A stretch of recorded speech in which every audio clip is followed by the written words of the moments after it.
I'm Michael Sean Harris, and you're listening to Mike's Moment of, a weekly podcast in which I, along with my guests, share our various interests in moments of inspiration, truth, life, technology, culture, and more.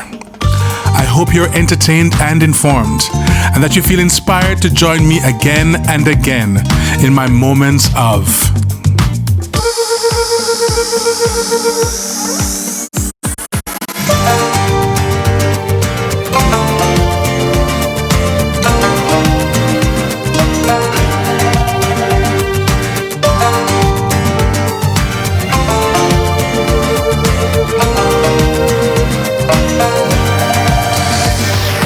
Hey, welcome to this episode of Mike's Moment of. Thank you so much for joining me. I'm glad you're here. I want to speak briefly for this episode about, I guess the right word is anxiety. How we are affected by various situations, but specifically in this episode, I want to talk to how we're affected by messages and news and images and imagery that's coming to us all the time on social media, on regular media, and whether or not we're aware of it, our awareness of what is coming at us and how we are reacting to it. So I think, the two buzzwords would be anxiety and triggering. What triggers it? What triggers these reactions in us? And I'm not a psychologist. I'm not a medical doctor. I'm kind of just speaking from experience and observation and practice in a sense.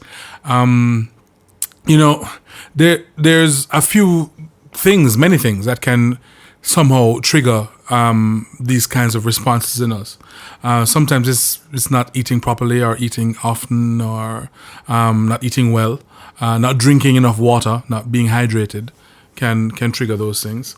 Sometimes it's if you're on medication or supplements, if there's kinds of hormones or anything in them. Doing drugs, smoking, drinking, alcohol consumption. It just depends on how you react to those things. Sometimes not getting enough sleep, is another one. Also, how you are in social situations, and like even if you're a performer or whatever, it's how you are in those kind of situations. Your finances and how you're feeling about your finances. Sometimes, if you're worried about your finances, that can be a daunting thing for most people who are worried about finances, and it can trigger your anxiety. But I kind of want to concentrate a bit on social media and on the media. Now, I guess the reason why I'm doing this is because I watched this thing on Netflix this weekend called The Social Dilemma. And if you haven't seen it, you should see it. It's talking about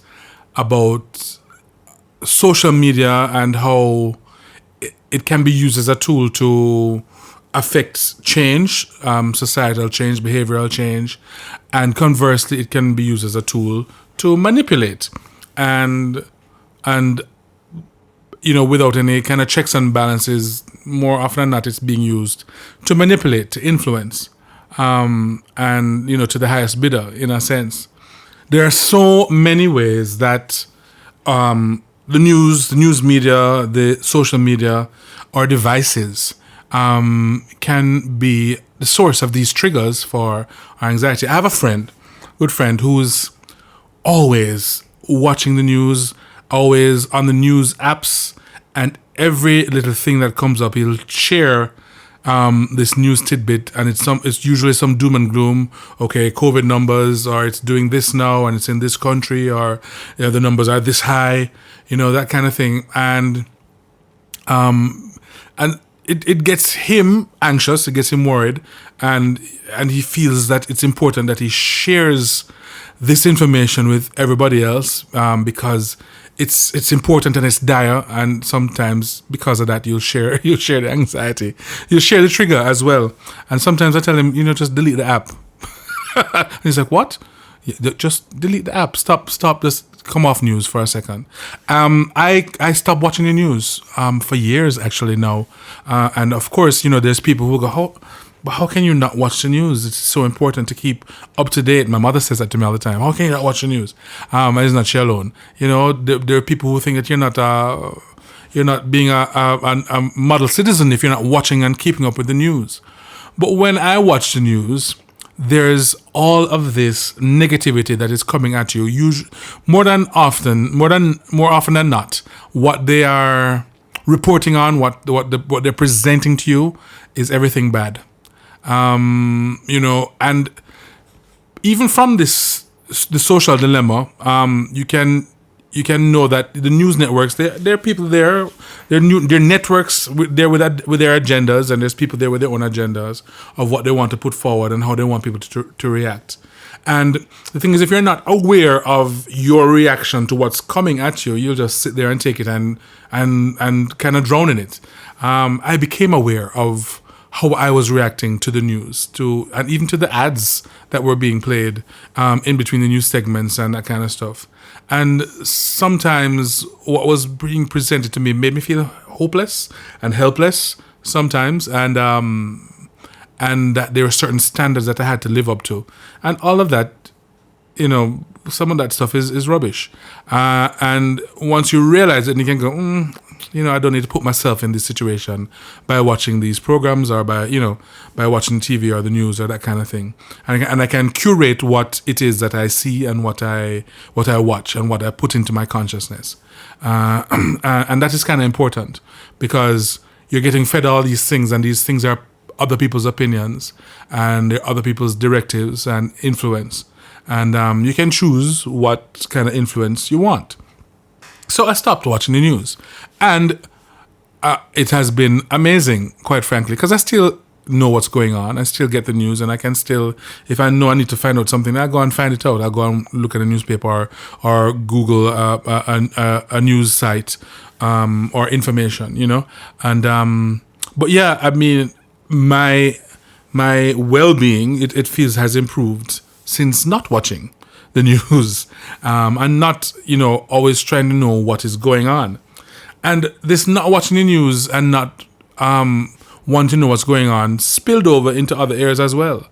Because I think there was that time where I kind of wanted to know what's happening with everybody, and, what are you doing and what are you doing? And that kind of died with it too. I don't need to know what you're doing. I don't need to know what's going on. If you want to share with me what's going on in life, I'll listen. And if you need my opinion or you just need somebody to tell, then fine, yes. But I don't need that. That doesn't need to be a thing that I'm always kind of every day is like, oh, what's happening with you and your life, and what's happening with you and your life. I don't know. I don't need to know. I don't care. It's not I don't care about you. It's just that it is not the biggest thing. I need to kind of be concerned with what's going on in my life, So those things ultimately become distractions, and we can do without some of these distractions. I have another friend who refuses to be without his cell phone, and I have a couple of friends like that, because I think that people need them, and maybe at the heart of it is a kind of a savior complex. Maybe, you feel that you are these people's personal Jesus and you need to be always on call. And it's a lot of work to be always on call for someone. And who is on call for you always? I mean, you have to think about those things sometimes. And there was a time then I was like that as well. I mean, I'd have my phone right by my bed, and I'd make sure it was on. So if an emergency happened, then, I'd hear the ring and that kind of stuff. And sometimes people would call. I mean, once people know that you're available to them 24 hours a day, then they're gonna send you a WhatsApp, and they're gonna try and call you at 2 a.m. when an emergency happens, or that kind of stuff. And when I say emergency, I'm putting it in quotes, because sometimes they weren't really emergencies. And yes, it depends on your situation. It depends on where you are. Yes, you might be in a country where there is a lot of stuff going on. Maybe there's a civil war happening, or there's demonstrations happening, or different things going on, and you need to be kind of on call. You have to kind of know this for yourself. But I know that in my situation, I didn't really need to be these people's personal savior. I didn't need to be the personal Jesus. I didn't need to be their listening ear and think they're on call 24/7. At the expense of my rest and my sleep, because when that was going on, that was always in the back of my head. So even when I went to sleep, I wouldn't be sleeping deeply. I wouldn't be sleeping fully, because these people might need me at any time. That's a lot of responsibility. No, I think so, and I don't think I need to have that on my shoulders. Nobody really does. Sure, when you're a parent, yes, you might be doing those things, but you set your rules and that kind of stuff, and you're gonna go through those things. But it eventually, I think after a few years, I realized, yeah, I don't know, this is not me. So now, instead of having my phone on and beside me, I set it to charge slightly away from me, and it automatically goes on Do Not Disturb. Maybe by around 11:15 or something. I mean, that's kind of early, but it's fine. If I do need to go and check, then I go and check the phone. But it goes on Do Not Disturb. So if people are calling me or texting me, I won't be receiving those things. I think how it works is that if it is an emergency, I call enough times, it will ring. So I'm not worried, but I'm not always bombarded by chimes and rings and ringtones, which can be annoying as hell. It's really about self-care ultimately, and self-awareness. I know that these things were affecting me in a particular way, so I had to take steps to start blocking out these messages and the constant thing, And this brings me to something like notifications. On your devices, you can have these notifications. Everything wants to once you install an app or you go somewhere, it says it wants to be able to notify you when something happens. My default now is no. No, I don't want you to notify me. It's okay. If I want to find out something, I'll go to the app and I'll see what's going on there. But I don't want your notifications all the time. I have notifications for some things, for WhatsApp, which, honestly, I want to turn off. And for some Instagram things, which I want to turn off. Because sometimes I'm doing some stuff or I'm talking to someone and WhatsApp notification comes in and it's annoying. And like 6 of them come in at one time and it's annoying as hell. And I think maybe I'm going to eventually turn those off too. Because I don't need to be at anyone's beck and call. It's fine. And the thing is that, when I'm trying to do something on the phone, and it could be another task I'm doing on the phone, and all these notifications start flooding in for whatever reason, I notice that I'm annoyed. So, I can take care of that. There's a way to fix that. Stop those notifications. Simple, so you can think about those things. This might not be for everybody, and some people are very resistant to this because you've become so dependent and so connected with the device and the phone. And I'm a techie. I love my devices, but I don't want to be controlled by them. So, there's also people who go on social media, and you're doing you're being an activist. Sometimes you can't get out to these marches or to these demonstrations or whatever. And you feel that Twitter or Facebook is where your voice can be heard, and you want to be loud, and you want to be abrasive, and you want to attack anybody who doesn't believe what you believe, and sometimes that's a full-time job, and sometimes it also affects you emotionally and mentally as well. And if you're doing this and if change that you're seeking, then fine, keep going. But if you check in with yourself, and this is an important thing to check in with yourself around these different situations. If you check in with yourself and you're being frustrated and you're feeling triggered, I love that word now. If you're feeling triggered and you're being frustrated, take a break. Stop. I've found myself wanting to reply to people either on Facebook or on Twitter, especially when they're saying things that I know is rubbish, it's foolishness. And then I start typing, and I realize I'm typing a paragraph, and I was like, what? I really don't need to do this. I don't need to engage with this person, and I just delete it and move on. And if I need to block that person or block their post, then I do that. There's ways that you can curate. That's the perfect word. Curate what is coming in your face. What is that sounds weird. You can curate what is coming at you. And there's some people where they might be friends, but some of the things they post, you're like, boy, I don't want to go through the conversation of why delete me. But like on Instagram, you can go in and you can mute their posts and you can mute their stories. They're still your friend. They can still message you. They can still contact you. You can message them. But you don't have to be bombarded with the stuff that they are posting. If it offends you, you'd have to report them. If it's not if it's not something really bad, you can just mute it, mute what comes, so you don't have to see it. There's different ways you can do that. Even on WhatsApp with the WhatsApp groups, man.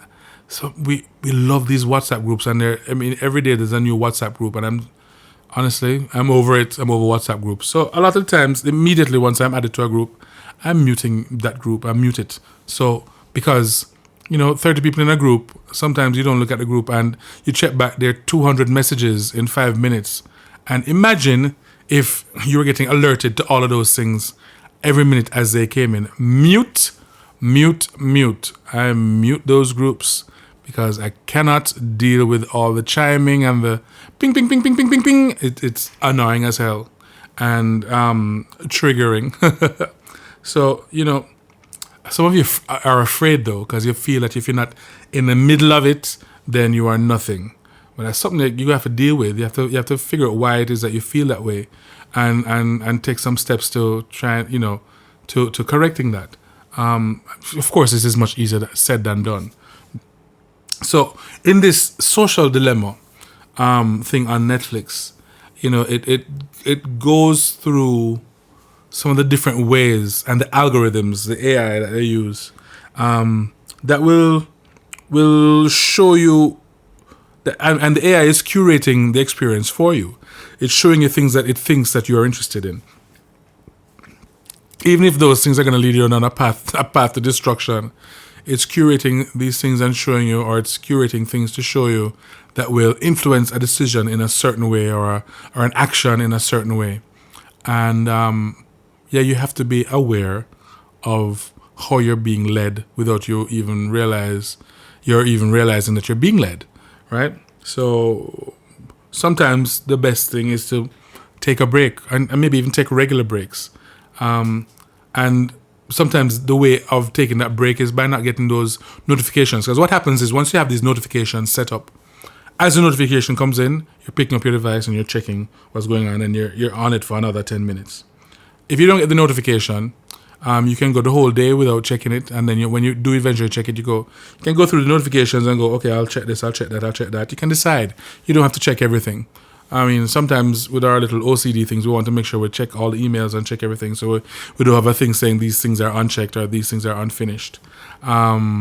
But do what you must. Sometimes you can just delete them without even checking them, because some of those things are junk, and you can tell. You're not going to check and invest your time and your mental and emotional space into everything that comes at you. It's a waste of time. So, and sometimes you just want to delete an app. Just delete it. Delete the app, or sign out from the application, and then when you're ready, you sign back in, or when you're ready, you download it again. I have friends who leave groups and come back all the time because they just need the headspace without the million people who are in the groups saying stuff. I tend not to leave groups and return.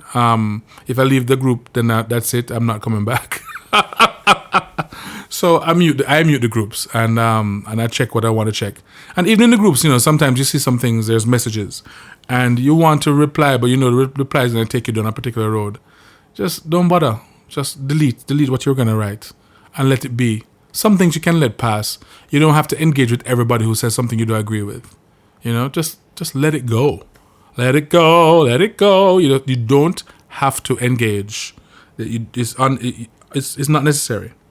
There was a time also when I was charging my iPad and my phones, I would charge them in another room. I'd leave them charging either overnight or whatever, I put them in another room. So, and this was before I realized I could have, done the do not disturb thing.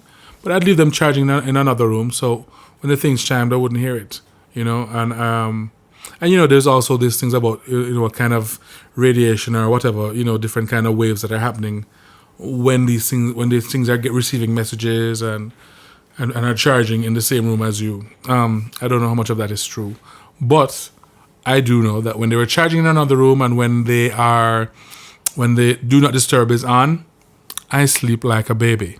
And your sleep is important because the lack of sleep will affect you as well, just like being dehydrated, which was what we said earlier. So there was a time when I went to study in Spain. I had my phone. I'd gotten a Spanish chip, but I made the decision I'm just going to leave this phone at home. And so for about 7 months, the phone was always in the apartment.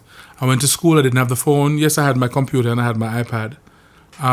But I wasn't getting any phone calls. If I need to call somebody, I usually email to communicate with people. And at first, like the first week or so, you kind of felt like a fish out of water because you're used to having your phone with you all the time and being in touch and always being communicative, being able to communicate in that way. And then you're like, I'm really busy. I'm doing stuff all the time. I don't live that far. I can walk home. I don't need to have the phone with me. And it was so freeing to leave my cell phone at home every day when I walked to school and hung out with friends or went to a performance or whatever. I didn't have a phone with me. And I'd walk home after and, no biggie. No biggie. No, the world didn't end. Nobody died while I didn't have my phone. It's really okay to leave the devices. And sometimes that might be a good thing with your kids, but definitely with yourself to go, okay, today, maybe no devices this weekend or for this event, for these next 2 hours. I'm not going to check email. I'm not going to check WhatsApp, or I'm not going to check Facebook messages or Instagram or Twitter. I'm not going to check anything. I'm just going to put it down or shut it off and enjoy what I'm doing with who I'm doing it with, or enjoy some silence. Silence is so important, and sometimes it makes people nervous because you start hearing your own thoughts, you start realizing what you're thinking, how you're feeling. But after the initial scariness, that's how you deal with yourself. That's how you make your changes and understand yourself and understand what it is you're doing and why you're doing it and how different things are affecting you and influencing you. Trust me, that is how you understand. You really appreciate these messages that were coming to me from the news, or these images that I was seeing, that I was comparing myself to on social media, or this person that has all these followers and likes, and I don't even have a fraction of that, or you realize that those things aren't that important. Yeah, sure, if social media is your thing, they might become important, but really they're not that important. You can build a following, but you can't compare yourself to other people. It doesn't make any sense. You're two different situations. Even if on the surface you look like, you're very similar and the situations seem very similar, usually there's a lot more going on in each of your situations that makes it so different. And the comparison is without merit, right? So you just have to kind of put on your blinders and do your thing, and be happy with what you're doing and where you are, and be excited about where you're headed. But to compare yourself with somebody else is pointless. Pointless. Nobody do it. So yeah, these are just some steps, and I can go over them again. Some of the steps that I've used to kind of reduce my exposure to triggers and to things that might make me either feel bad about myself or feel hopeless or whatever. And you can try them. Sometimes it takes a bit of strength to try them because, we've a lot of us feel that we must know what's going on. We must be connected. And we must be available to everybody on the planet. And that's not fair to you, and it's kind of impossible. So, again, my thoughts, my advice, take a break. Take a break from social media. Take a break from Facebook. I I did that once. And it's in a different way. It's not. I didn't leave Facebook, but I transferred my page. I turned it because I had my personal page and I had the artist page, and basically I merged the personal page, or I turned it into the artist page, something like that. Merged it and then started a new page, and that was cool, because you didn't have to add people you didn't really want. I mean, I think it had just gotten out of hand. I had too many friends. I think it was like 5,000 friends on the thing, and I couldn't add the people I wanted to add, and some of the people that were there, I didn't even know. And it's just too much work to go through and weed through and go, okay, delete you. So I turned it into, I merged it with my artist, the other artist page, and so it became the artist page, and started a new one. But yeah, just take a break or make a change. Enjoy some silence. Enjoy silence every now and then. Find a space, find a place, find a time where it can just be you in silence. Whether you're sleeping or not, or you're staring out at the trees or the goats or the whatever, the dogs, or, just enjoy some silence. Cut off some notifications. I want to take off some more. Stop the notifications. You don't always, I don't know, if you feel you need it on one app or whatever, fine, go ahead. But sometimes you don't really need them, because you're going to be looking for what you need anyway when you need it. The notifications are a way of controlling you, really. It's like, okay, here I am, look at me now. When you should probably be doing something at that point. When you need to look, you're going to go and look. You don't need a notification to tell you to go and look. Unless it's your work email or whatever. And then sometimes even that, you don't need to have a notification. What else? Do not disturb. Yeah, I mean, so many of these devices now, you can set a time for it to go to do not disturb. Even a certain amount of hours in the middle of the day, or a certain time at night for it to go do not disturb, and peace of mind. Yeah, sure, you can go and watch a movie, or you can do whatever you want. And they will not be disturbing you. Isn't that lovely? I think it is. Shut it off. Sometimes you can turn off these devices or turn off the apps, log out, sign out, and also delete it. You can delete stuff. Delete it. You can always come back and upload if you need, but sometimes you don't need to do that either. You can leave some WhatsApp groups or message groups. You can leave and come back, or mute them. That's another way. And then sometimes you put your devices in another room, and you enjoy the people you're with. You enjoy your family, you enjoy your friends, whatever. So this is funny because these are things that I've been doing for a while, but watching this Social Dilemma thing on Netflix really kind of went, yeah, that sounds right. I mean, other people kind of agree with me, in terms of what I was doing and why I was doing it. It's going to be hard for some people who just need to be on top of the news all the time. But sometimes it ends up that the news is on top of you, and you just kind of have to make a decision. All right, I will check the news at this time, and once I start feeling this way, I'm shutting it off, because it can do that too, right? Why don't you write in the comments some of the ways that you deal with your anxiety triggers?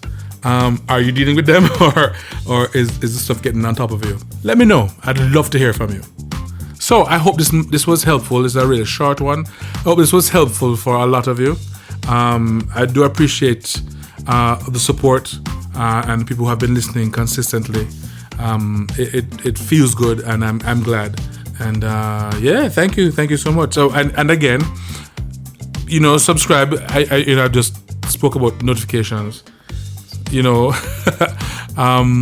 But you can subscribe and not be notified that the episode has come in, but it's there. But yeah, you can subscribe and like and share all that kind of stuff. And again, if you want to support what I'm doing, you can go to buymeacoffee.com/Aelsean, AELSEAN. But the links will also be in the show notes, and you could also visit my website, which is michaelshawnharris.com. And a button for Buy Me a Coffee is there, but also music is there, the podcast is there, the book, links for the book is there, the book and the audiobook are there, and a few other things that I'm involved in, so you can check that out. But again, thank you. Until next time.